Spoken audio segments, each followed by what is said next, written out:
All right, welcome back to Computer Science E1. This is our continuation of our security lecture, and this is my Windows Vista business computer that's finally booting up. Irrelevant, because tonight's focus is on security. So I see we captured that on camera nonetheless, though. So tonight's a continuation of our chat about security, and in particular focusing on threats and also mitigations of threats, what you can do to protect yourself and why some of these threats exist in the first place. And perhaps one of the most common threats, at least one that most folks are familiar with, is this notion of a virus or this notion of a worm. And we talked about these briefly last week. We'll continue this here to start with a quick recap. What was or is a virus in the context of computers? What do you got for me? Malicious code. Good. So malicious code. So malicious code is malicious software. So software that someone has written, generally someone with either an aim for doing bad things or, frankly, just someone with too much free time. So what can a virus do? It's just a program that generally does bad things. Yeah. Can take complete control over your computer if desired. What else? Corrupt your data. Corrupt your data, certainly. What else? Corrupt other people's data if you send the email. Good. So corrupt other people's data as well. So in short, anything that you can imagine making a computer do for good or for evil, I mean, a virus can do, because it's just a program that someone has written to generally achieve some malicious task. And there was an interesting distinction between this thing called a virus and also a worm. What was the key distinction we said last time between virus and worm? Exactly. There's no human intervention necessary for a worm to spread from computer to computer, which makes them even more dangerous, because once your computer becomes infected with a worm, it can hop from your computer to another, provided, of course, you're actually on the internet or on some kind of network. A virus, by contrast, needs a host, much like in the world of mammals, whereby a virus attaches itself to another file, generally a file ending in .exe in the Windows world, but it can also attach itself to other types of files as well. So how, and if actually, just to sort of speak to the severity of these kinds of threats, it wasn't all that long ago that I was helping an older friend of mine who had a typical Windows computer running Windows XP, and there was some bug discovered in Microsoft, in Windows itself, and Microsoft had identified the problem and had released a patch for it, so to speak, a patch being an update to the software that you generally download for free, either through that thing called automatic updates that happens for you, which she did not have on, or you have to go to some website to download it. Unfortunately, it was one of these catch-22 situations whereby this bug in Windows was so bad that a person on the internet, anywhere on the internet, could crash your computer just by sending the right type of data, the right type of packet to it over the internet. So they weren't compromising your computer, they weren't breaking in, but they were sending a message, a packet of data that was structured in such a way that upon receipt at a buggy computer, a computer running an older version of Windows, the computer, just because someone made a mistake at Microsoft, would crash. And it would tell you specifically you have 30 seconds until your computer automatically restarts. And unfortunately, there was no cancel button. So she called me, as she often does, to help her out with this particular situation. And she was being attacked by a worm that was trying to spread from computer to computer. Fortunately, there was a fix to this, and it was right there on Microsoft's website, free download. Unfortunately, to get this download, you need to be on the internet. But to be on the internet, you have to expose yourself to this threat, which literally meant, no joke, I had exactly 30 seconds to solve this problem before I'd get hit by this worm, her computer would, and then the computer would forcibly reboot itself. And so this was quite the conundrum, which frankly was well beyond her technical means to actually figure out. And long story short, we had to futz around with the firewall to make sure we were protecting her in yet another way until I could finally get the patch and fix things. But the short of it is that this is non-trivial, and this was not her fault, certainly, and yet she was quite helpless, in fact. And so much like we did last week, not only will we discuss some of these threats, we'll now focus on how you address them. So we talked about, or David just mentioned, two major things, viruses and worms. So let's just focus on one of them, viruses for now. What is a good way to protect ourselves from getting a virus, or from allowing our computers to catch a virus, if you will? If it requires human intervention to somehow allow these to propagate, what can we do? Yes? Never connect to the internet. Never connect to the internet. Okay, That is one thing that we could do, though unfortunately we could also make the argument for living in a cave and not using technology at all at that point. But that is an off-cited anecdote. There's a very famous person who was once quoted as saying something along the lines of, the most secure computer in the world is the one that is powered off and locked in a room to which you don't have the key. It's true, but it's an extreme, so it is an please extreme. continue. So is there a way that we can still maintain our connection to the internet and still protect ourselves? Yes? Using something like McAfee. Okay, so using McAfee, so like an antivirus, some software protection against this malware, against viruses. And certainly we can use software such as this, and in the Windows world it is almost a prerequisite, really, in order to do anything on the internet.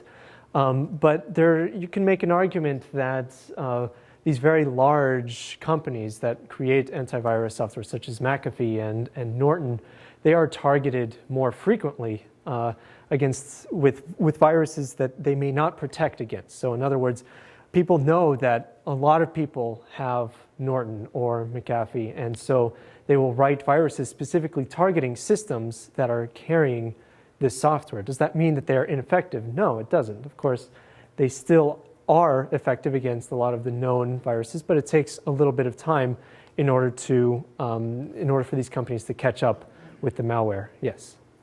Another thing is not to open attachments.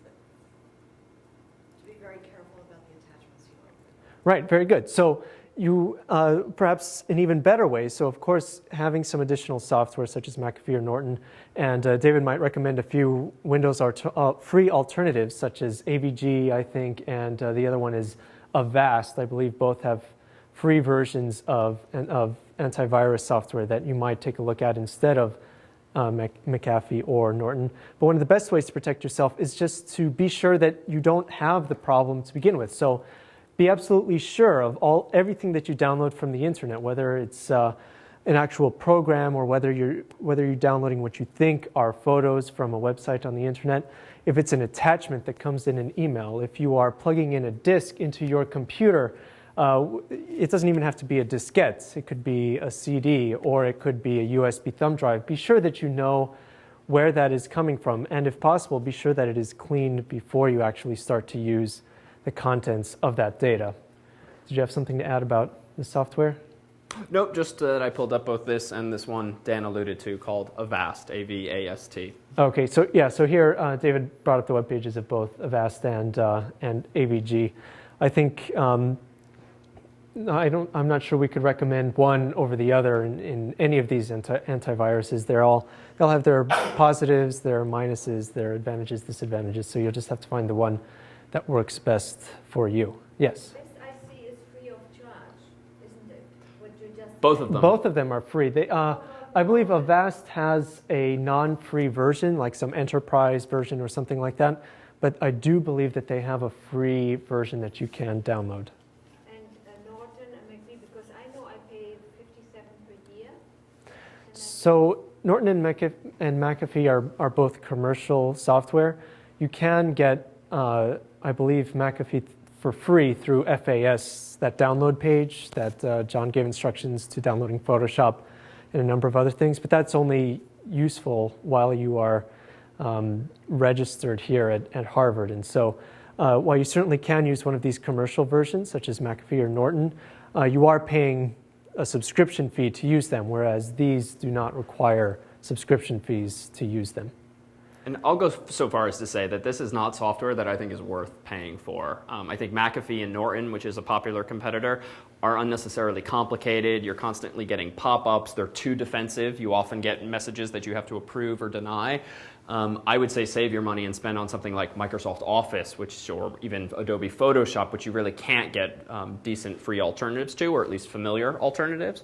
I've never once paid for antivirus software. I mean, frankly, on some of my computers, I don't even run antivirus software, because if you know what to watch out for, frankly, there's not a huge need. There's some things that you can still get attacked with, but frankly, so many of us are already behind firewalls these days. Even if you just have a home router, most traffic can't get into your network. It can just get out. So you have a lot of implicit defenses, including those that come with Windows and Mac OS. Both of them come with something called a firewall, which we'll talk about as well this evening.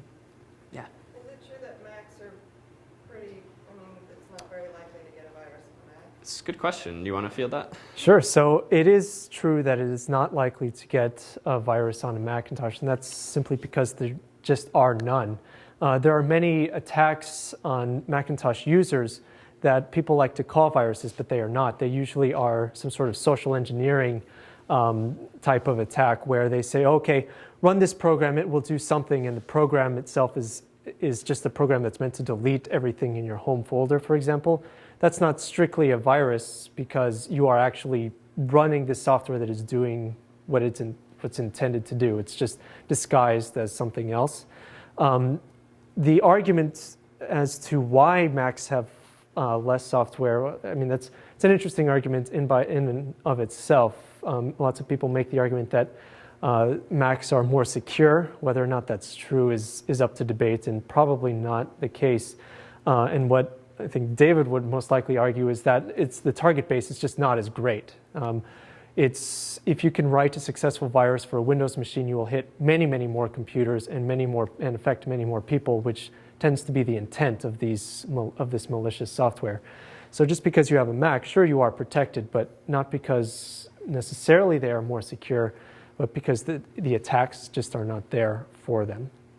Which is a nice side effect, frankly. If you're that worried, sure, get a Mac and just sort of play the odds. It is. They'll be in your favor. I have not run antivirus software on my Mac since I got my first Mac 6 years ago, and it's just not necessary.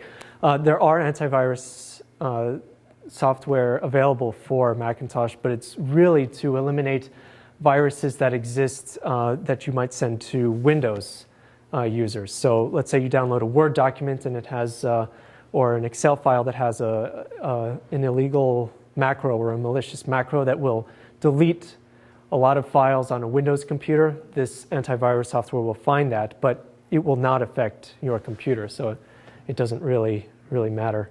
I think you've been trying to ask a question for a while. Yes? So whenever I go to Staples and when I was trying to buy my computer, a lot of the people the computer salesperson over there kept on telling me to get Norton over McAfee. But what's the difference? So if you go to a store and they are trying to sell you Norton over McAfee or McAfee over Norton, I would say it's pretty safe to ignore that. I'm not sure that that one is any better than the other. It's just that it's probably a purely money-making factor when a store tells you one of those. And like we said, AVG or Avast are wonderful free alternatives. You can decline any of these for purchase antivirus software and go the free route, and you will most likely be safe. Okay, lots of questions. Yes. Outside of just discarding emails from people that you don't know, is there any way that you can check a particular email for viruses? Is there a particular way that you can check an email for viruses? Usually, if you have antivirus software, you can tell the software you can, let's see, David, you might have to correct me on these steps, but I believe you can download the file onto your computer without opening it. So the crucial step is not to open the file, but you may download it and run your antivirus software on that file and see if it comes up with anything. Of course, like we said, these antivirus programs do need to be updated to reflect the most recent attacks.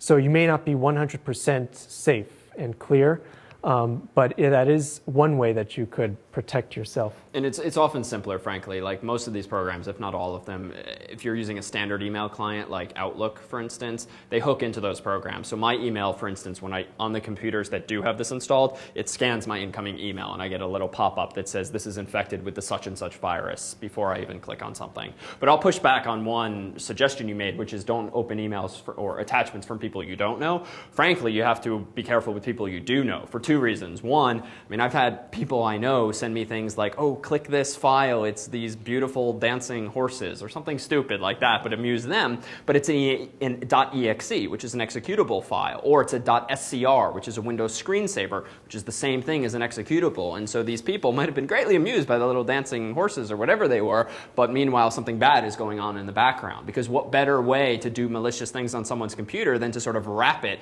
in the most unsuspecting wrapper, like something cute. And similarly, too, even if you get an email from someone you think you know, realize that a lot of worms and viruses actually troll through people's address books in Outlook, Eudora, and other client software, and then send emails without you knowing it as though they're from you, or better yet, as though they're from people in your address book, and spread in that way, too. So you have to sort of be careful. I would say I don't get many emails like that these days, but it's definitely a risk. And if you ever get something suspiciously worded that says, check this out, or frankly, the best indicator, frankly, of malware is typographical errors and bad English.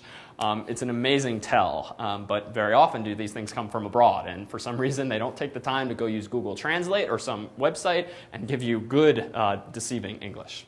To go even another step beyond that, even though these things could come in a wrapper, so whereas David said, sure, you could have a program that displays dancing horses or whatever and then does something malicious in the background, that doesn't even have to happen. It could say that it's, dancing horses, check out these dancing horses, and when you click on it, nothing happens and you have no idea what's going on, but in the background your files are being deleted, for example.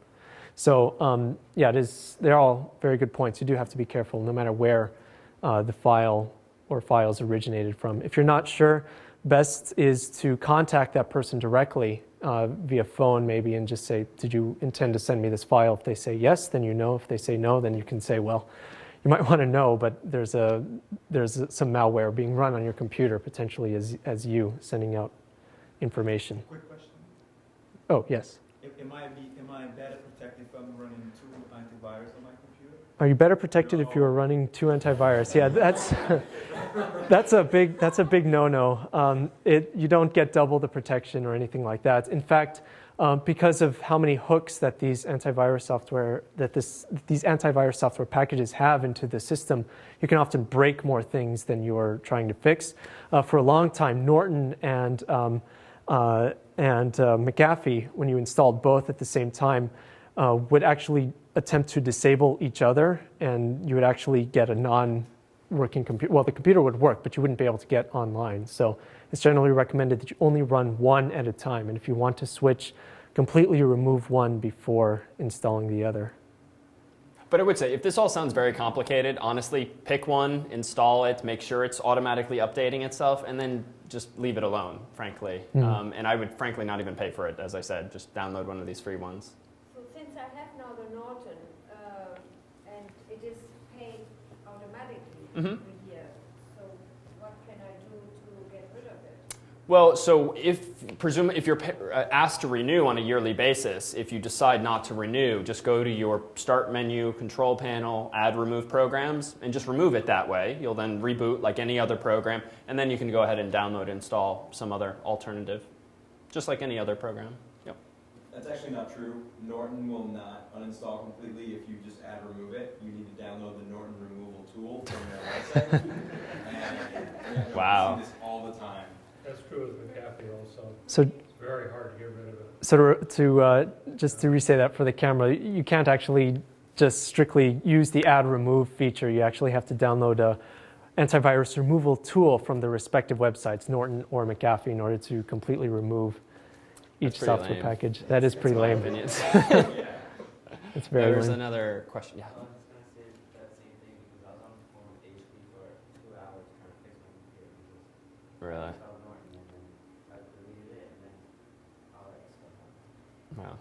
Okay, so you have Norton, so be happy, I suppose, but no one else should get Norton or McAfee, it seems. Yeah. Actually, I don't know if you're going to go over spyware later. Ah, you stole my thunder, because the next question was going to be, what other kinds of threats might you find on your computer?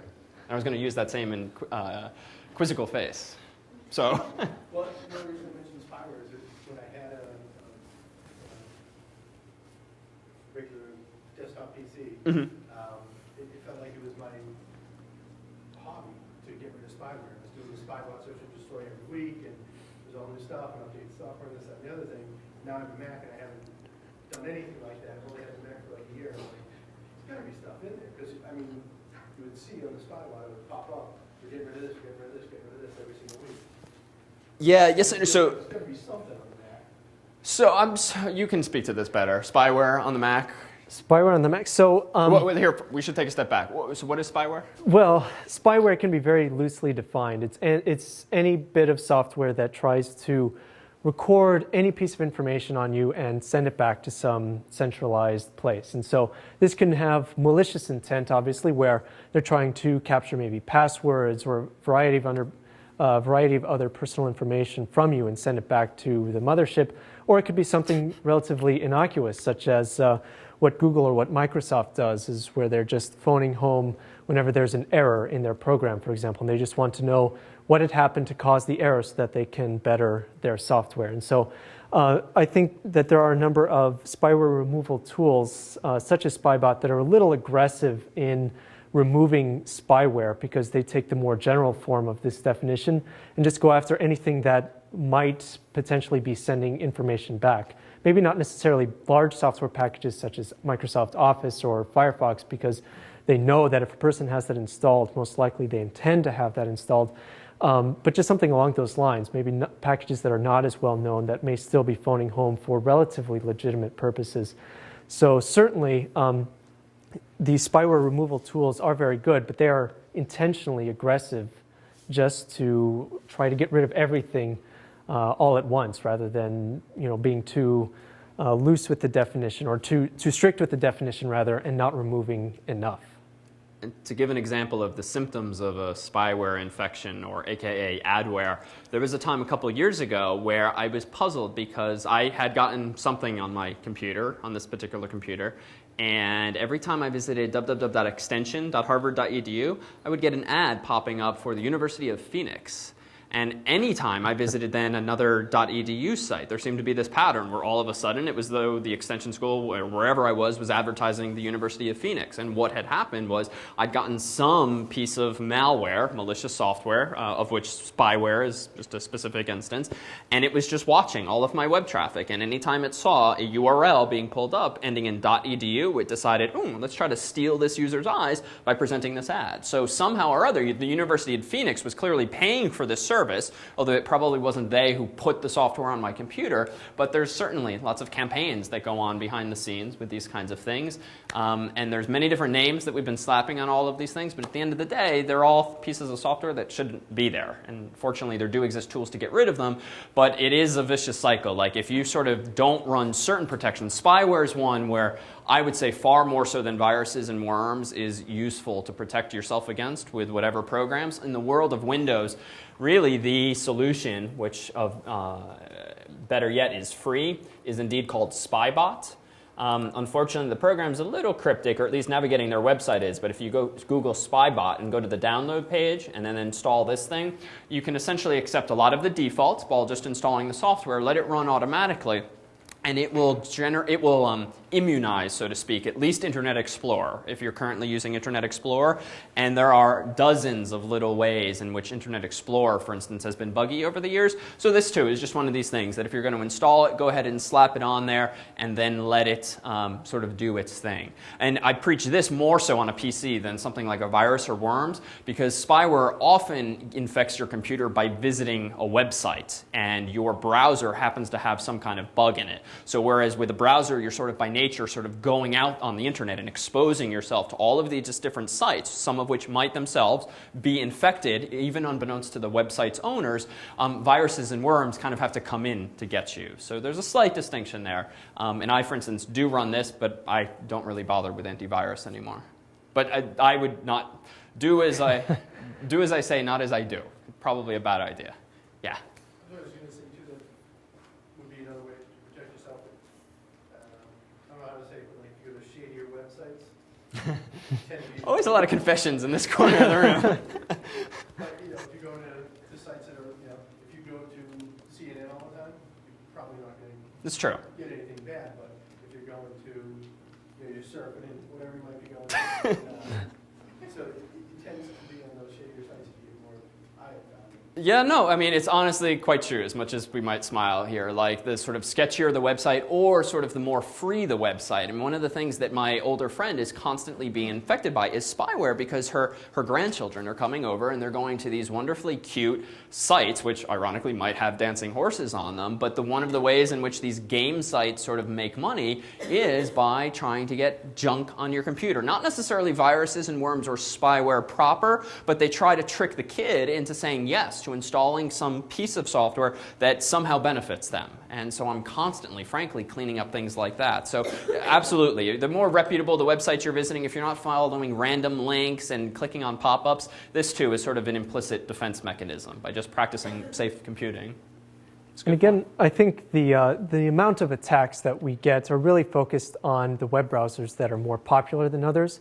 So for many years, the most popular web browser was Internet Explorer. So there are a great number of attacks or adware that can be installed onto an Internet Explorer installed just by visiting a web page when you were using it. And so using some other browsers such as Firefox or Safari protects you not just because it's necessarily safer or more secure, but also that the attacks just necessarily aren't there for these smaller, lesser-known browsers. And they're just as useful and just as effective as Internet Explorer. So that's another thing to consider. Sure, you can use Spybot, which is a very good tool, even though I was talking about how aggressive it is, in conjunction with Internet Explorer and try to protect yourself that way. Or you can just try to use a lesser-known browser that may not have so many successful attacks against it and just try to mitigate the problem that way. It's all, of course, everything is give and take. So if you absolutely have your heart set on Internet Explorer, then by all means use it. But if you find that there's some other web browser that has maybe some features that you like more or is perhaps simpler to use and in some way, then you may consider that a viable option as well. So let's tie one of last week's threads together with this one. So why, perhaps armed now with some more technical information, did I personally propose that you never check, say, your Bank of America account on any computer other than your own? And even then, be a little wary. Like, what is the danger of sitting down at someone else's computer, would you say? Yeah. Okay, so keyloggers. What's a keylogger? Yeah, so this is a form of something, malware for sure, maybe spyware arguably, but it's really not that hard to write a program that doesn't have windows, it doesn't have icons, but it's nonetheless running in the background of a computer, and its sole purpose in life is to just record every keystroke that it hears. It still lets the keystroke go through and display on the screen, end up in your email or whatnot, but it's also storing a copy of it, probably in, say, a text file somewhere hidden on the hard drive. And every 20 minutes, every hour, every second, this file potentially could be uploaded to some random guy on the internet who put this piece of software there. So case in point, in Harvard's computer labs, they are structured in such a way that they're supposed to reformat themselves and kind of tidy themselves up on some schedule or once a day or when you reboot them or log out. But frankly, per Dan's point on social engineering earlier, sort of the art of deception in human terms, well, it's probably not all that hard for me to walk up to like a PC in Harvard's Science Center, log in as maybe myself, or just frankly keep an eye out for someone who steps away and doesn't in fact log themselves out, put my floppy drive or USB stick in the computer and just double click an icon so that some keystroke logger that I didn't even need to write, I just downloaded for free probably off the internet, starts logging keystrokes. And then I can walk away forever, because if this thing has an internet connection, it, as you propose, can just ship these keystrokes off elsewhere. And what's then the danger? Like, what might this adversary be getting? I mean, everything. So all of your emails have been now sent across the internet, which is already kind of a threat, but what about the username and the password you use to get into your email? What about the username and password you use to get into your bank account while checking your balances? So if you have really no control whatsoever over the computer, even if it's owned by an authority like Harvard, there's thousands of people who walk through that building each day. It's not the safest place to do your email checking. And this is why, too, last week I conceded that, you know what, I sort of accept the risk when I'm abroad, sitting down in an internet cafe.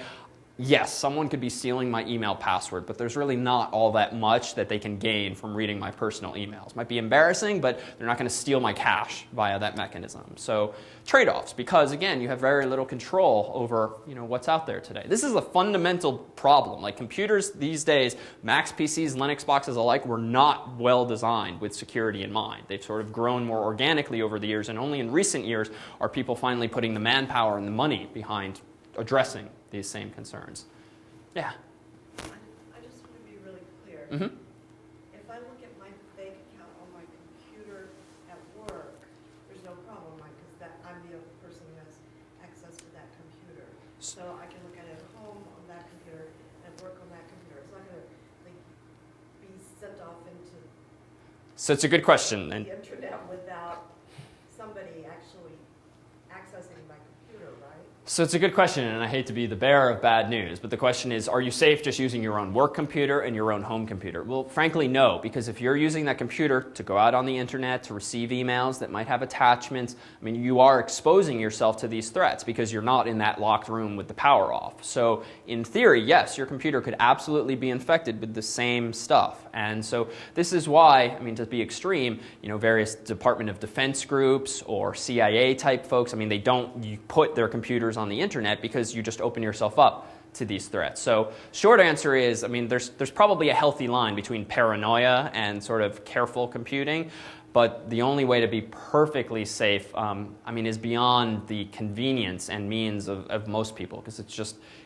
you have to sort of accept the realities that software today is buggy, and bugs lend themselves to exploitation by bad people. If I can respond a little bit differently, I interpreted that question just a little bit differently, in that you might be safe using your work computer just as you would be using your home computer. And sure, all of these attacks and exploits do exist, and you're aware of those even on your home computer. But even in that scenario, I would say that no, your work computer is not necessarily any safer, because the IT guys in your work environment actually do have access to the network and potentially to the traffic that is flowing from your work computer to and from their central servers that may be redistributing that to the internet. So of course, your IT guys may not have a malicious intent, but still that possibility does remain there, where you don't have control over as much aspect of your access to the internet as you would from, say, your home computer. I think I'm not asking a question properly. It's this keylogger thing. I want to know if it just randomly sends something out into the world and somebody can... It shouldn't. Only if some bad piece of software has somehow made its way onto your computer should you worry about keystroke logger threats. Okay, but if you have that, if you have this bad piece of, that somehow has made it to your computer, then it is a possibility? Absolutely. Absolutely. There do exist hardware versions of keystroke loggers as well. These are, this would be more difficult to install on your work computer because you would need physical access to it. But it's typically just a little device that your keyboard plugs into, and then you plug this device into your computer, and it has a little bit of memory, and it just recalls, or it just remembers in its own memory all of the strokes that you type. And so this isn't something that you may find on your work computer, like I said, because you actually have to physically plug it in. But this would be more of a risk at, say, an internet cafe, where it's more of a public computer and someone could very easily just plug in this physical device. Even here on campus, like David said, if the computer is out and not locked underneath the desk, then someone could easily unplug the keyboard, plug one of these in, and you would never know it by looking at the software, because you have no idea by looking at the software that there's any data being sent out on the internet.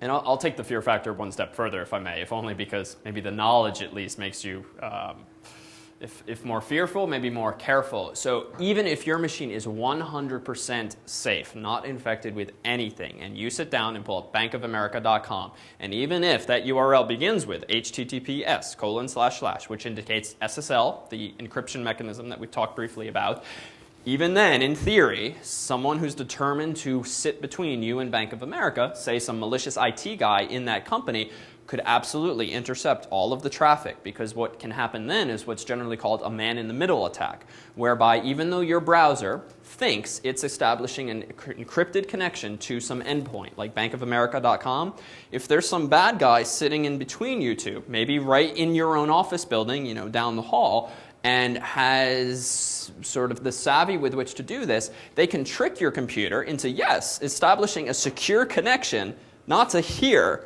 but to them, and then they complete the other half of the transaction and connect securely to Bank of America, thereby proxying all of the data from you to them to Bank of America and back. And so ironically, or rather paradoxically, like the whole transaction is encrypted and it's secure, except you have some eavesdropper in the middle watching and listening to everything. And this is not something you yourself, at least with normal means, or certainly with any ease, can defend against. You just have to similarly sort of trust that this Amazon.com, this bankofamerica.com is in fact the site you think it is. Now I will say these threats are very rare, and really only if you have someone out to get you should you probably worry about these threats. But they do exist, and I think just knowing this kind of stuff is perhaps scary, but hopefully empowering at the same time. Do any of you remember from just a few months back this very large DNS scare that was in the news left and right? People were saying, oh, there's this huge hole in the DNS system, and it's this huge security risk and everything. CNN ran with it. I think all of the major papers did. And it essentially, this attack, if you remember the DNS system, now you can sort of start to piece together what it is. The DNS system is the address book of sorts that allows you to map, let's say, CNN.com or a domain name to its IP address. There was a way potentially for a hacker to be able to change the IP address of that domain so that this man-in-the-middle attack could become relatively more common.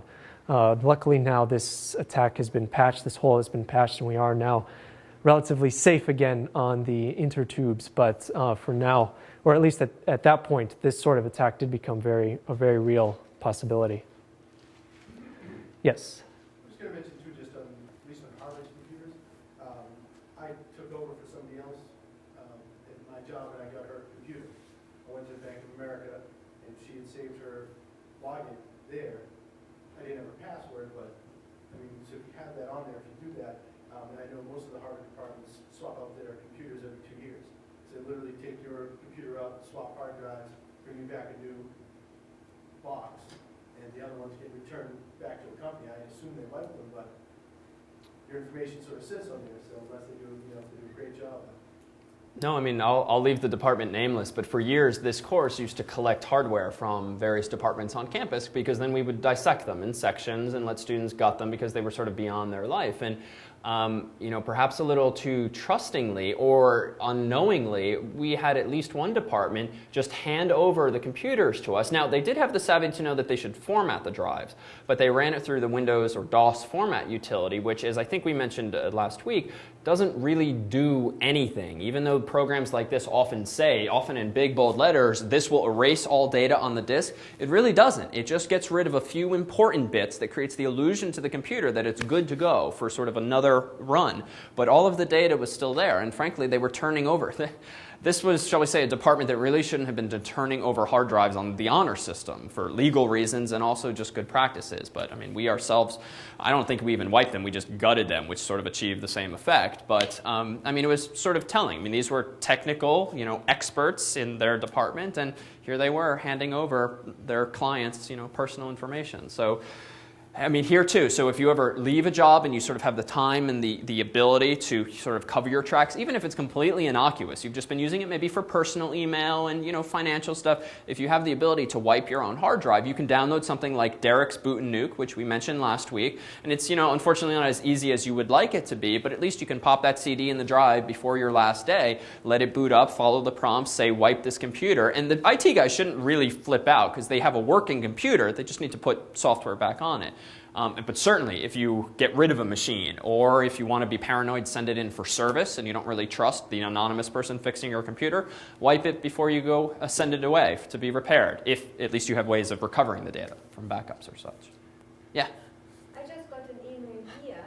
I checked with Norton Antivirus. Uh-huh. Are they gearing up for this virus?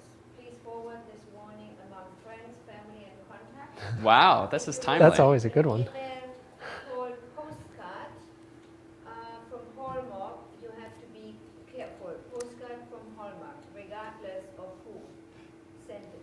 So So be careful, don't open it. So I will say blindly that any time you get an email that tells you to forward this to everyone you know, don't send it to everyone you know, because it's just, again, one of these people with too much free time. In this particular case, does the email contain any links whatsoever? It has plenty of email addresses. Addresses? From a friend. A friend or like literally a friend? My colleague. She said. Oh, so she forwarded it. Yes. So she was duped, right? These are the people that now that having taken E-1, you should maybe gently reply and say, actually, this is not true. In fact, I think if you're sitting here in class, highlight a few keywords, like highlight an interesting part of the sentence and paste it into Google. Very often will you find these emails circulating on the internet because there's people good people, but with too much free time, who post emails like this to the web to sort of let people know, here's the spam that's been going around. So, I mean, there's multiple reasons for this. Often these emails, which are really social engineering attacks, trying to trick, sort of trusting humans into doing something, much like a chain letter, they'll contain URLs that, if clicked, lead to bad sites or URLs of spyware, of viruses and such. Or, frankly, some people just get off on the idea of thinking that, wow, I could send out this mail and let's just see if it actually makes its way back to me, because that alone is kind of a neat technical trick. But that's all it is. So let the buck stop here, if you would. And So I just delete. well, I would respond to this person. I like to educate, for instance, people who send me these things by doing a quick Google search and saying, yeah, okay, not so bright. Did you say it was the subject you received a Hallmark postcard? Was that it? No. Oh. But that's what it's warned me. If you receive the Hallmark postcard, be careful. Oh, okay. So there was even an email that was like this that went around for a long time, and it said 5 seconds. Sorry. Yeah, and it went around and it said that, if you have this specific file on your computer, you most likely have this virus. Be sure to delete it right away, and you will then be protected from this virus. Unfortunately, when you deleted this file, it was actually a very important system file, and when you deleted it, you hosed your computer. So this is an aspect of social engineering. The fact that you trusted this person when they said to do something even on your computer, even though it was the completely wrong thing to do, you went ahead with it. You acted as your own virus, so to speak. You just hosed your own computer, and so you really should be careful with things such as this. And yeah, it looks like David. Is this the same one? David found the email just with a 5-second Google search. So keyword, I mean, Frank, I've had family members send me these things, and just to be the good son, just revealed who it was, I will often send them back the URLs here corresponding to these things, but things like this. This is the worst virus announced by CNN. CNN might comment on things, but they don't really proclaim this is the worst virus ever. Microsoft, certainly, it has been classified by Microsoft as the most destructive virus ever. This kind of hyperbole should sort of throw up red flags for you, frankly. Anytime you see lots of exclamation points at the top, big virus coming, this is not a legitimate email. But there's a lot of people, especially who are just not that savvy, or who wouldn't think that there would dare be people with this much free time in the world who would circulate stuff like this. This seems to have a URL, which may or may not lead to a bad place. Snopes, which is the one here. I have that here, actually. So if you look at Snopes, they try to bust rumors. So they try to look at rumors and figure out whether or not they're true. And so this postcard virus does actually reference a real virus, but the details about it are completely false. They completely exaggerate it, because if we take a look all the way at the bottom here, it says, although the postcard virus is real, it isn't the big virus coming. It will not burn the whole hard disk of your computer, and CNN didn't classify it as the worst virus ever. So clearly, of course you know that viruses are out there, and they're going to try to infect your computer and do malicious things to you. But just because you receive this email doesn't mean that we have to all of a sudden be worried about this one virus. You should just take the usual precautions. If it has any links, be wary of them.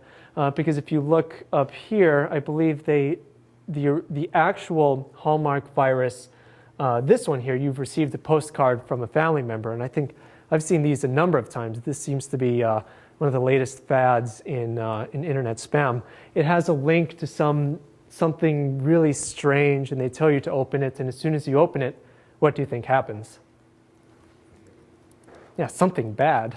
I mean, something bad's going to happen, whether it's adware, spyware, a virus, it doesn't really matter. You just know that clicking on this is going to bring you into a heap of trouble. And one of the things that you can do to protect yourself is just to literally look at the URL. Does this look like a valid URL? Not me.hk, which I believe is Hong Kong. I mean, most likely you don't know what this domain is, and you could do some research on the domain to see if it's legitimate or what have you. But if you find something like this, or if you find instead of domain name, you see an IP address listed there, that's almost always something that's trying to trick you into thinking, oh, this is an actual URL. It's something really important. I should click on it. You have to be careful with all of these things. How do you do research? You have to then copy paste into the Google, right? Oh no, you don't have. Well, you could copy paste it though. I would say that that's perhaps kind of risky, just in case you copy paste it into the wrong field. But another thing that you can do. Remember, we had this tool. Did we show Whois a while ago? I forget if we did. Yeah, so, but I mean, per what I just did, I just copied a few choice words and pasted them, typed them manually into Google, right? For this email, I'd probably type in, your family member has sent you an e-card, and see what pops up on Google. All right. So I mean, honestly, I would say it's as simple as that, and you're going to, what, take a look at the URL itself? So yeah, if you just type in that, you can see all of this information. But what I was talking about is if you're not sure of the URL itself, let's say you do a Google search and you find no hits, you want to look up some information on the URL itself, you have a couple of things at your disposal. First, if you leave your mouse over a domain name in an email client for a few seconds, you'll usually see the true address that this is pointing to. Sometimes this address is not the real address that it's actually referring to. So just leave your mouse over it for a couple of seconds and take a look at the domain name, see if it is actually legitimate. The other thing you could do, just to do some research about this if you really wanted to go all out, is to use Whois. And you can use this usually just from a terminal window. You just do Whois and then the domain name, which was notme.hk. When you hit enter, it looks up some information. Okay, so it looks up some information on the domain. And in this case, it says the domain is not found. So this is not a valid domain. So something here is fishy, and you definitely should not click on this domain name. If you're absolutely sure that the email is legitimate from a friend, you might want to, again, call them up or send them a reply and say, what's going on? Did you really send this to me? If you did, the domain's not right. Maybe you should resend the link or give it to me some other way. Do you mind toggling back? Sure. This is not the only instance. This is actually wonderfully fortuitous, frankly, that you just received this. So thank you for making lecture more dynamic here.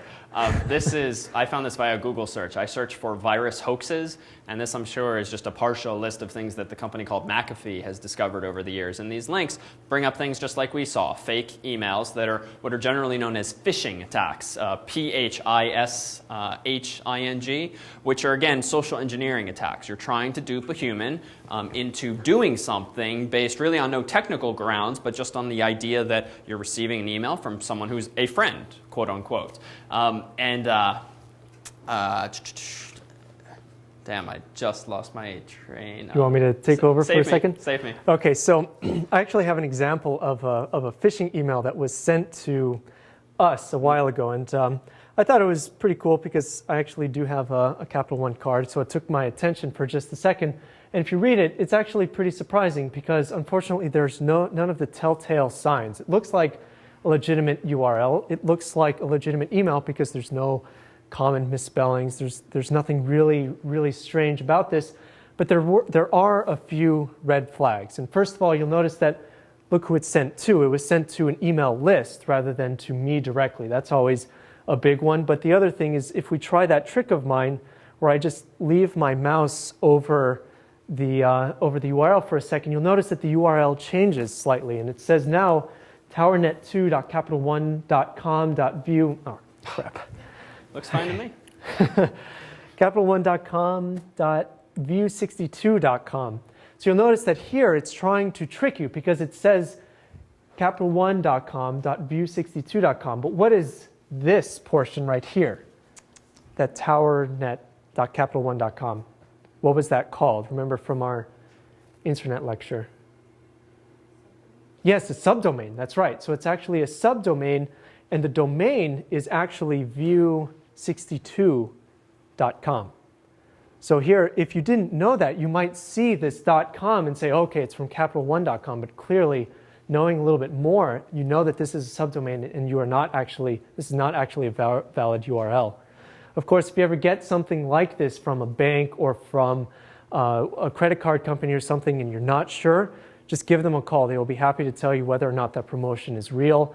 Another thing is just to go directly yourself to the website that you know, so capital1.com, for example, bankofamerica.com, rather than clicking on the link here. And in fact, that's generally good practice. If you're given a link, it's better to type it out yourself, to go to the domain that you know is legitimate, rather than trusting a potentially malicious link in an email. And fortunately, a lot of companies, banks in particular, have finally wisened up. So a good bank does not include a URL necessarily. They'll say, visit our website, or they'll outright say, don't click this link, type in manually to your browser, just to kind of reassure their customers that they're taking steps toward defending themselves against this. A popular candidate, if you're familiar with PayPal, PayPal now owned by eBay, is a website that allows little people to earn money by taking credit card transactions and other types of monetary forms. And this is a huge target for these phishers, people that are trying to get you to click on links, and particularly provide your username and password. So another useful takeaway tonight perhaps is,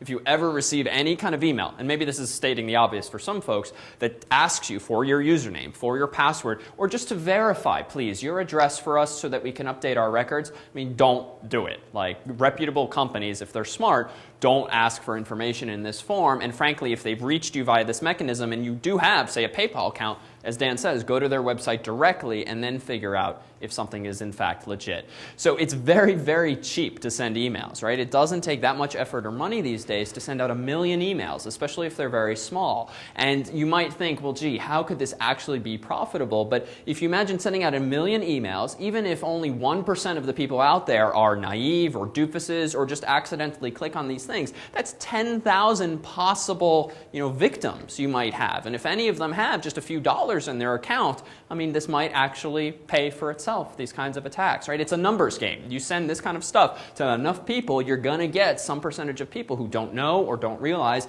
and they're out some money or some account or something personal. It's not that hard. All right, there's a lot of, put more bluntly, there's a lot of stupid people out there. And so hopefully one of the takeaways from this kind of class is that you won't be among them henceforth. Yes? For a while, I was getting emails from, what appeared to be from people who have bought something from me on eBay. And I have never, ever gone to eBay. And I get these outraged emails.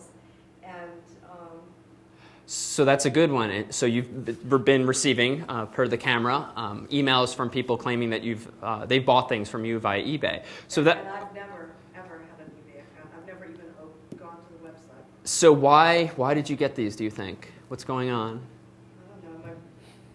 I was just really upset at first, and my brother-in-law said, "Oh, but this happens all the time. It doesn't have anything to do with you." And so I just stopped thinking about it, and they went away. No, I think that's the right call. I mean, think of it this way. You send out 1 million emails telling all 1 million people that you've bought something from them and you want your money back. Well, odds are some percentage of those people do use eBay and have sold something to someone recently. And so therein lies the ability to dupe someone, because you'll get just the fraction of people, and that alone can be profitable. And actually, my email account was on the website that I managed at the time, so it was easy to get my email address. And even if your email is easily scrapable from some website, even these days people guess email addresses. Hotmail is a disaster for spam because everyone knows Hotmail is popular, much like Windows is popular, and so why not try spamming not even known email addresses, just random addresses. Let's try all 4-letter usernames from the English alphabet. Then let's move on to all 5-letter usernames, and let's see if we get a match. Because even if we do this 1 million times and only 1% of them are actually addresses, that's a lot of email going through. Now, fortunately, Microsoft and the like try to defend against this, but it's often a losing battle. The bad guys have more incentives than the good guys to stay ahead of the curve. Here's another trick that people will do as well. They can send you an email, may or may not look legitimate, but trying to look a little bit more legitimate, they will actually put an unsubscribe link at the very bottom of the email.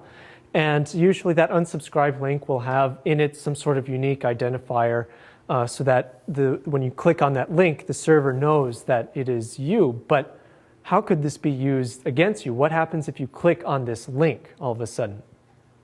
Yes? Well, then they know it's a real email. That's right, exactly. Now they know it's a real email address. So bingo, now they have a list of verified email addresses that they can sell to other people or spam even more themselves. And so how do you know when you can click on an unsubscribe link or not? Well, generally it has to be from a rather large and reputable company in order for you to really, truly trust these unsubscribe links. Otherwise, just let it go to your junk mailbox, I would argue.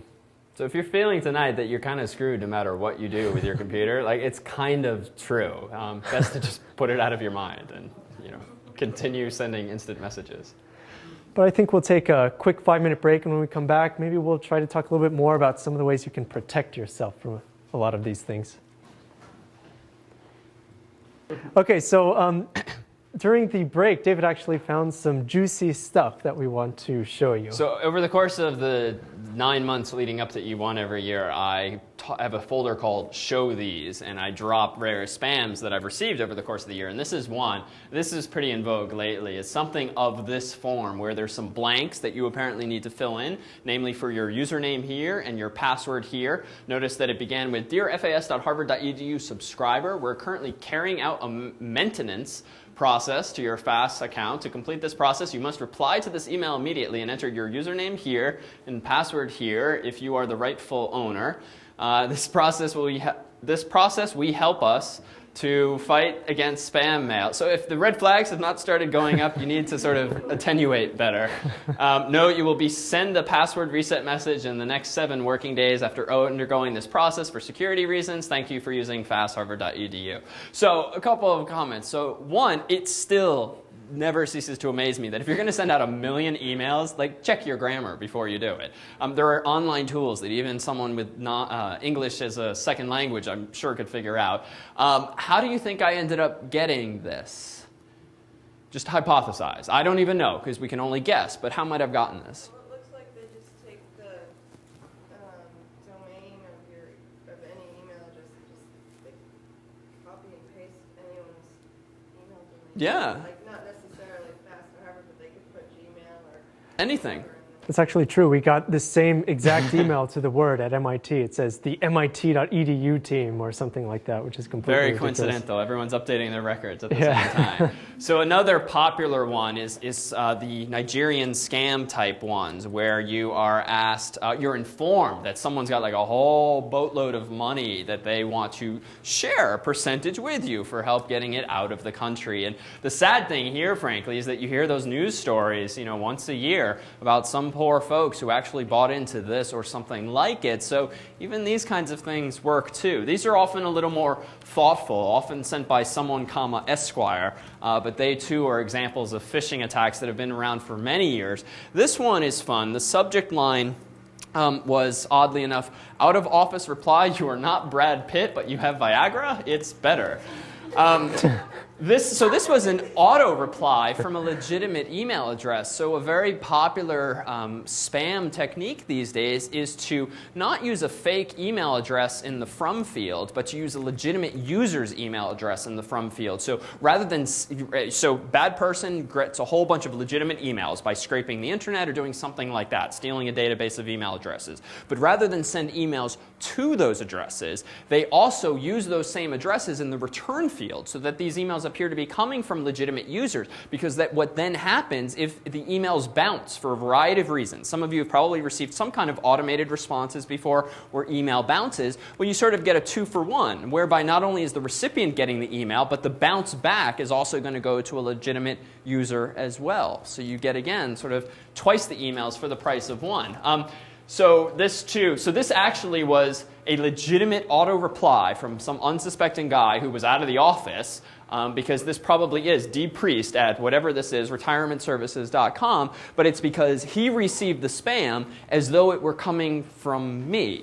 And the interesting thing here is that back in the day when people were less familiar with this stuff, I think even I got an email or two from someone like him saying, hey, your computer's infected with a virus, you just sent me this email. But that's not even necessarily the case. Yes, he got a spam from Malin at whatever.harvard.edu, but it didn't have to come from my computer. Anyone can forge these addresses. We talked about email a few weeks ago. Really not hard for someone with the right skills to forge an email address.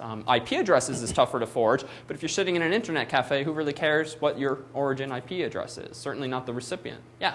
So I've been seeing some interesting spam lately that's actually coming from my own username. To yourself? Yes. Yeah, I mean, any permutation you can think of. Emails from you, to you, from you, to you. It all is possible. Right? It's... There's been like a really increased level of this lately, and everyone's been getting it, so. Yeah. So that thing getting a bunch of like spams. Mm-hmm. People saying that you won the lottery like every single day. Ooh, lucky guy. I was like also those big scams. Sure, sure. So realize I wouldn't worry too much about what labels you slap on these kinds of things. But yeah, spam is just junk email, unwanted email. So it sounds like if your dad's winning the lottery every day, that qualifies as spam of some sort. If he's being told he won the lottery and needs to click this here link in notme.hk to claim his prize, then it becomes a phishing attack. But again, these are just sort of buzzwords that you slap on what you can describe in English quite reasonably. Yeah. So you've been very successful at making me paranoid. Firefox, and I was Means you'll come back next week for the solutions. I was looking at Firefox and I was thinking, this is user supported and everybody contributes kind of a thing, and they have all these great plugins that I know are things that once I put them on my computer, they're going to start doing things to me.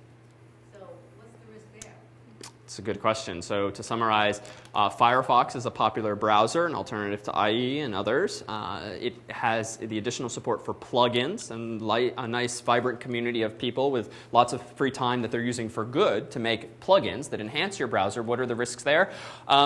I think the simplest answer is they exist. And if you are trusting someone else's software on your computer, which you kind of have to unless you're going to write your own operating system and write your own Microsoft Office, it's an acceptable risk. But I think a lot of what mitigates this here is sort of buy-in. So if you're finding the plugin listed on mozilla.org, the authors of the Firefox plugin, at least you have some kind of commercial or at least sociological vetting of this software where you kind of have buy-in from an authority. Now, they can make mistakes and links can get changed around, so it's not a safe thing. It's not 100% safe, but it's better than just clicking some random link saying install this Firefox plugin. Look for it at a reputable site.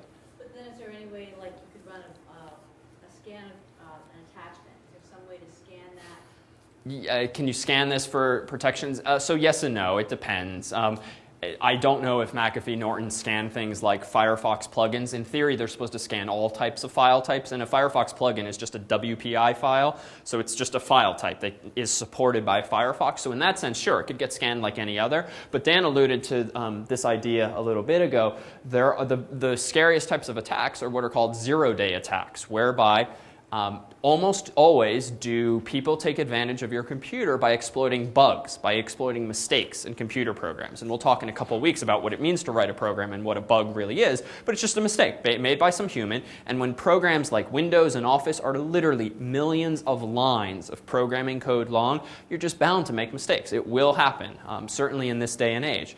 So what happens then is your computer is vulnerable to these kinds of things, and if it takes a company, very reasonably, several days to realize, oh, we made a mistake, we need to release an update for this software to sort of fix our mistake, there's this window of time whereby the problem is not detected, or it is detected but it's not fixed, during which the bad guys can try to take advantage of that. And one of the most brilliant things that bad people have done over the years is they watch sites like Microsoft waiting for Microsoft to announce the discovery of some bug in their software, some vulnerability. Because even though Microsoft, if they're smart, will generally only do that once they're ready to fix the problem themselves, there's a lot of system administrators and certainly consumers who don't update their computers constantly. It's you normal people in this room are not watching Microsoft's alert page for these latest updates, and a lot of system administrators will make a conscious decision, a business decision, not to update their company's computers for multiple weeks or months because they'd rather someone else sort of make sure that this thing's going to fix fix it and not create more headaches for them.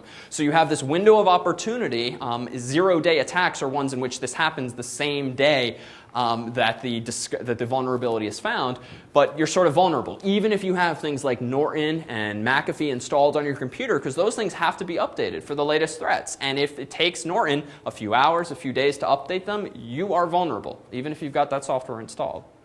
On the other hand, this is one of the positives that people argue about open source, is that it's in a closed source environment, such as with Internet Explorer, where very few people get to take a look at the actual code, the source code that makes up, let's say, Internet Explorer. A lot of people, it's open to the public, so a lot of people, any one of us, can go download the source code for Firefox, maybe not necessarily the plugins, but for the web browser itself, take a look at the code, and if one of us finds a bug, we can issue a patch and send it directly to them, where it will then be reviewed and potentially built into the next release of Firefox. And so in this way, there are many, many eyes looking at the same code, trying to find these mistakes that other people have made. And of course, the mistakes aren't necessarily malicious, but when you have many people with the same objective trying to accomplish this same task, then the argument is that the software becomes safer. Whether or not it actually happens is, of course, up to debate, but you can argue that this is actually an advantage or a positive side of this open source, is that there are so many people taking a look. And you could argue, well, overall, the people have to have you have to believe in the general good of people in order for the mistakes to be pushed down and the good code to be brought up and written into the software. But whether or not that actually happens, like I said, is news for another day. But I did actually want to, what? Can I interject? Yeah, sure. To put it tritely, sometimes good people do bad things. Sony, I think it was, correct me if I'm wrong, got slammed in the press a couple of years ago because I think it was some music CD that they released had some form of copy protection on it, which is software that's trying to avoid people copying that disc. But this software would automatically, unbeknownst to the owner of this brand new music CD, install itself on your computer. And it would do it in such an underhanded way that you couldn't detect it on your computer, because they did some very low level, very sophisticated techniques that would sort of impress a computer scientist, but it was completely unethical in terms of putting software on someone's computer without ever disclosing it. Plus, they screwed up such that if you tried to remove this thing, blue screen of death, you would crash your computer. And it was a huge issue that really came back to bite them, because not only did they do this badly in the first place, they also broke people's computers when they tried to remove this. And it created quite a bit of stir. But here was an example of a company that was, maybe rightfully so, trying to protect its intellectual property, but they did it by trying to hide something on your computer for what they viewed as good and most people viewed as bad. So there too, this is just the state of the world. We claimed at the end of last week's lecture that we're kind of in a primitive state, and I think that's absolutely the case, and it will be many years before you sort of have to worry about these kinds of things less. The beauty of PCs, the beauty of Macs these days, is that they're such open-ended platforms. You can do most anything on them. You can buy a game, you can buy a word processor, you can buy a graphics program. They do everything. But as a result, if they can do everything that's good and bad. And so it's a trade-off. Otherwise, what you get are devoted devices like your microwave. Kind of hard to attack your microwave because it only microwaves food. But there too, it's a trade-off. These are very open-ended devices, and that's sort of the price we pay right now.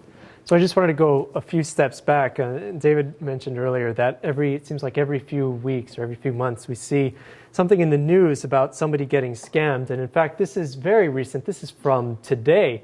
Oregon woman loses $400,000 to Nigerian email scam. If you just read the first couple paragraphs, it's just really, it's funny in a really horrible way. And it says here, let's see. So this woman simply became curious when she received an email promising her $20.5 million if she would only help out a long-lost relative identified as J.B. Spears with a little money up front. And what's interesting about it is that this person actually had the same name, the same last name as her, because this woman's name, I think, is Janella Spears. And so she said, Spears told KATU-TV about the scammer's ability to identify her relative by name was persuasive. That's what got me to believe it, she said, so why wouldn't you send over $100? So it's just this sort of idea. It starts out maybe innocuously enough as $100, but clearly that's a sunk cost or some money that you're just never ever going to get back.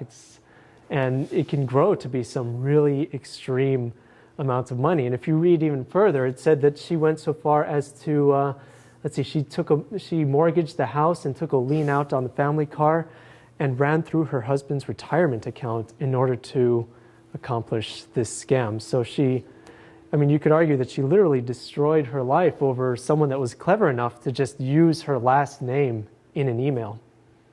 Where do you go from sending $100? Well, how do you go from sending $100 to the other 399,990? I don't know. You have to probably read the rest. But I think what sometimes happens is that when some people send money to these scammers, they get a little excited and they reply saying, okay, we're almost there. Why don't you send another $1,000 or something like that in words that are more clever than how I just said it. But still, they're able to get these people to... It wasn't a matter of them then getting information about her bank account from sent it and then stealing? My familiarity with this case is basically what you see on the screen, so I don't know if they were able to get access to her account, but it sounds like since she actually took the mortgage out on her house and put a lien out on the family car, that she actually did this and that they didn't have her bank account information. Fortunately, these are the extremes, and I think there's probably some other things going on there beyond just, an effective phishing campaign. It sounds like it. Yeah. This American Life was a really interesting piece on a vigilante group that scams scammers for this. Oh, really? Oh, I've heard about this where there are groups. I'm not familiar with that group specifically, but there are groups that actually try to scam scammers. And I think on some show like Dateline or something, they've actually been able to meet face to face with some of these people and expose them for who they are. And of course, scammers never like that. But it's very difficult to catch these people because typically they operate outside of the country, and U.S. law and jurisdiction just does not apply to them. So we're kind of stuck in that boat. Another question? Yes.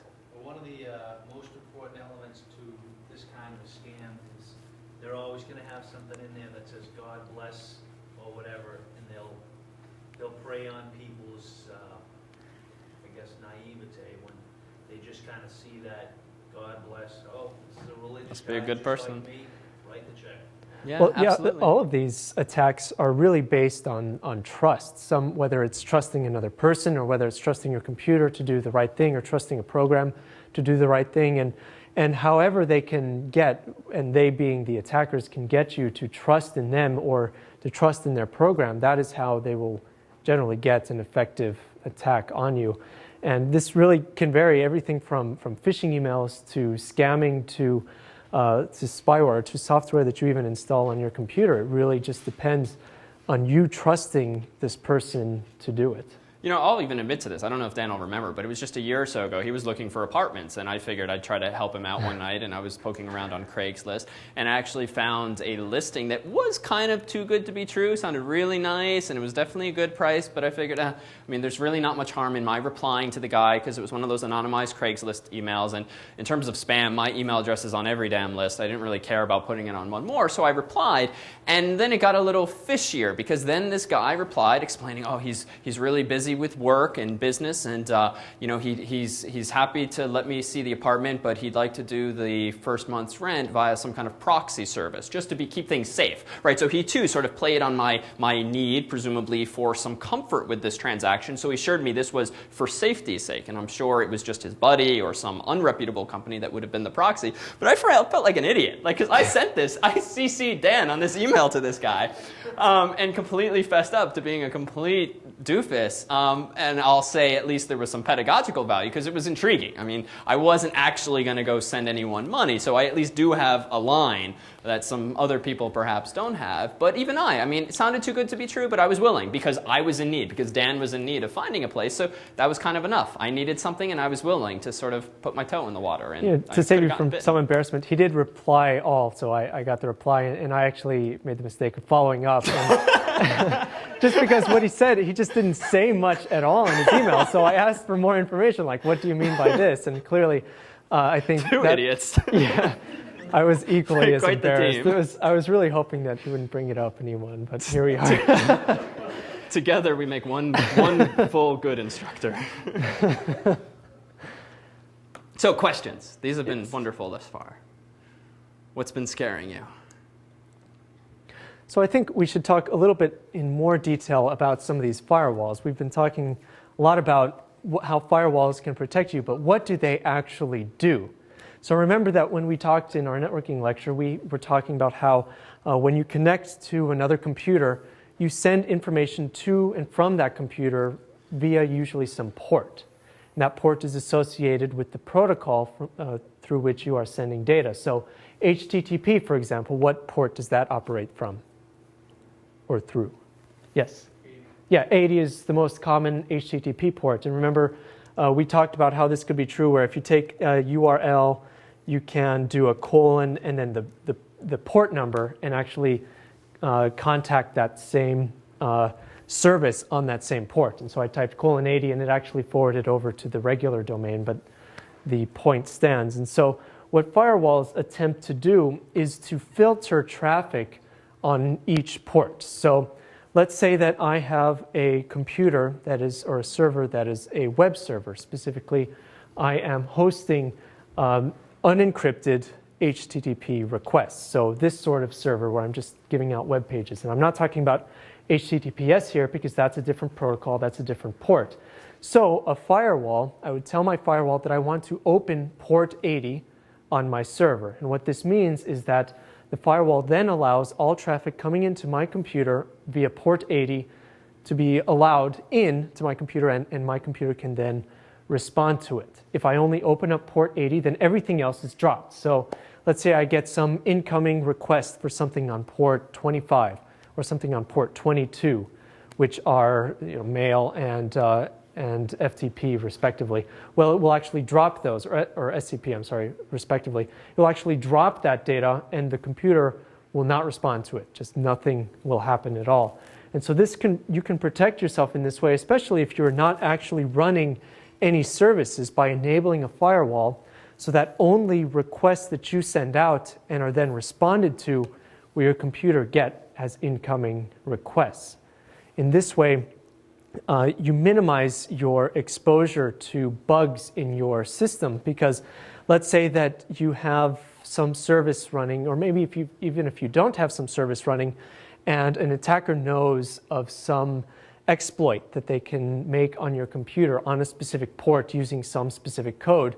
If you don't have a firewall, they can issue this exploit and do something to your computer, whether it's just something as innocuous as crashing it, or, well, it's not innocuous, but relatively harmless since you can reboot it, or something as major as actually causing the hard drive to be erased or something like that. If you have a firewall, you can potentially protect yourself from these bugs that do exist in an operating system. Of course, a firewall itself may have some bugs, but that's an entirely different matter. But you're still protecting yourself from a wide range of attacks that can exist on a particular computer. And indeed, one of the great things that firewalls will protect against are all of these worms. So the latest Windows firewall is actually pretty good, the one that comes with Vista, and I think XP, SP2, and onward. Actually has a pretty good firewall where, as long as you have it enabled, you will be safe on the internet for just a little while longer from worms and from viruses that you may initiate a download from. And the best type of firewalls typically will allow you to set specific programs that are allowed access to the internet. So they not only block traffic coming into your computer, but they also attempt to block traffic going out from your computer. Why might this be useful? Why might you want to block traffic from your computer to the outside world? So you don't upload anything you don't know you're uploading. Okay, very good. So can we be a little bit more specific than that? What might you not want uploaded, or when is a situation in which that might happen? So log file, okay, so even if we're talking about something like a keystroke logger, where it may generate a log file of keystrokes, or maybe some spyware that's running on your computer where it's trying to send this data out unbeknownst to you, a good firewall will act on your behalf, and as soon as you try to open an application that it perhaps does not recognize, or that you perhaps don't recognize, it will come up with a pop-up message, are you sure you want to initiate this connection?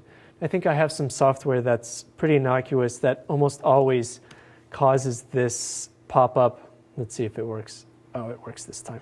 How unfortunate. But you can actually, let's see, live demos never work, but let's see if I can get it to happen this time.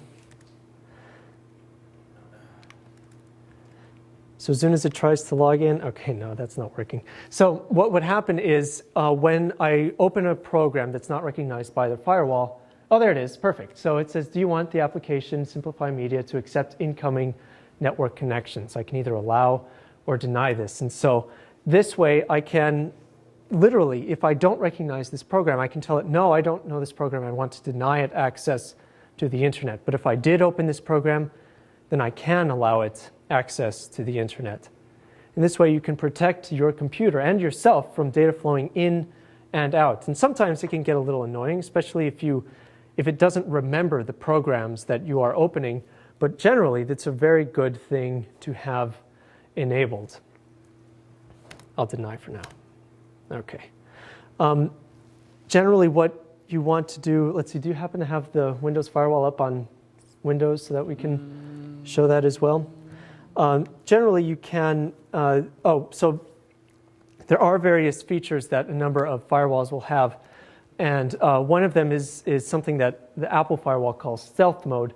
And what happens there is if there's some traffic that comes inbound, it will just not respond to it. So rather than responding to it saying, we don't want this traffic, it will just drop all of this traffic and not respond to it.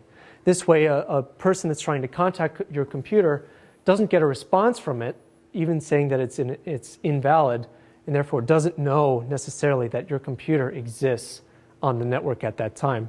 That's sort of an additional protection that you can have against adversaries on the internet. Yes, you had a question? So if the firewall is effectively protect against viruses, then what's the point of having the antivirus? So the firewall,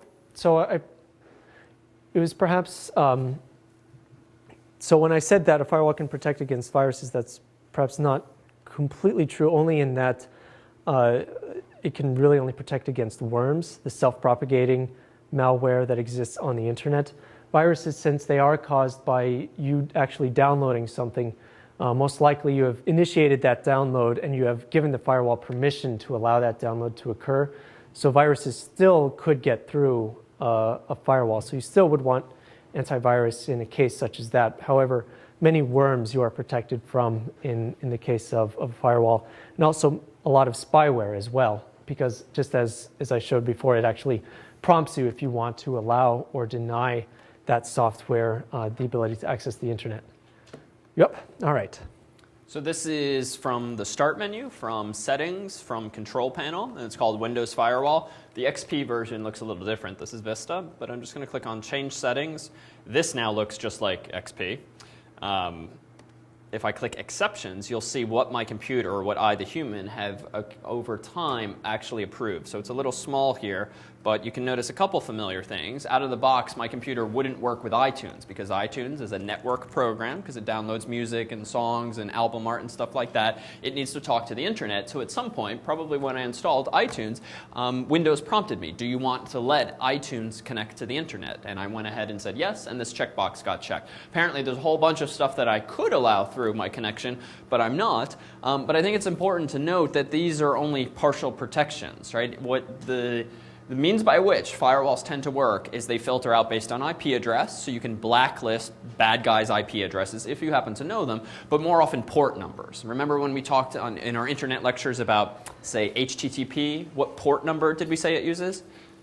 We were over this. So 80. No, I know. So recap. Okay. So what do these things actually translate to on Windows? Well, it's just those numbers. But this suggests then what an adversary should simply do is if he wants to circumvent these these numeric-based protections, is why not just run his malicious software on a known port, pretending to be a web server, pretending to be an email server, so that you let things past these same protections. So realize it's a protection, but if someone assures you, where that person at the computer store is saying, oh, you're fine, you have a firewall, there's always, all of this has to be taken with a grain of salt for these technical reasons.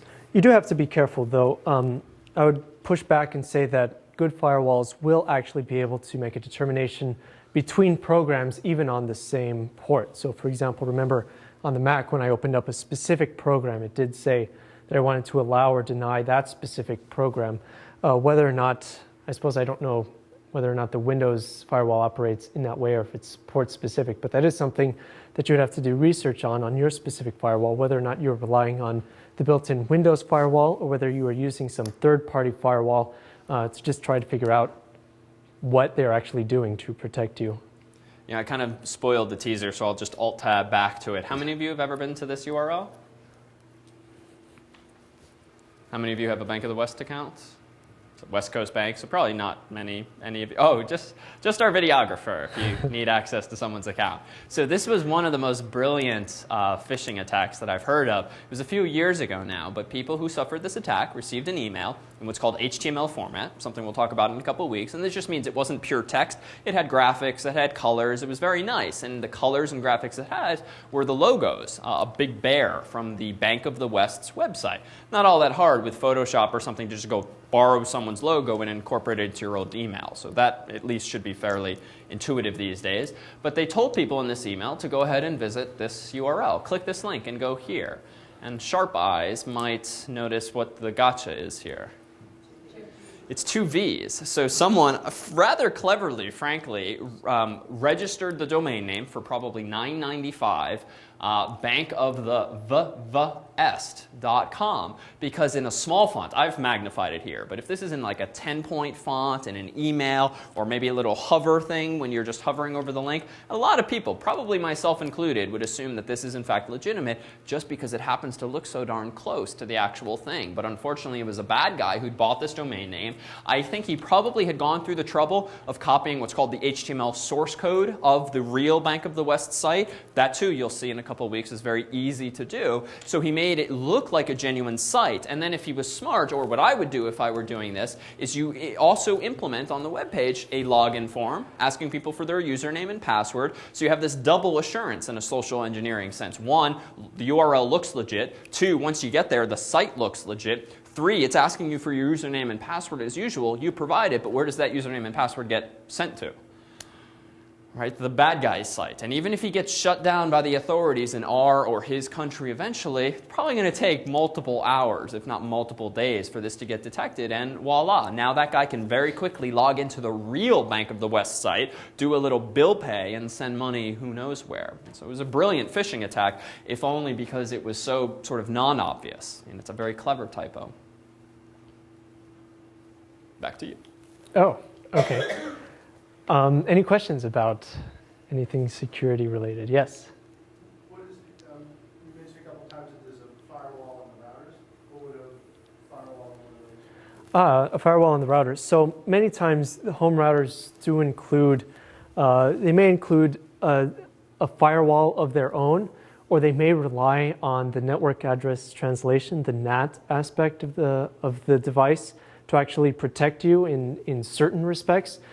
Because remember, how does the network address translation work? What does it do for us very basically?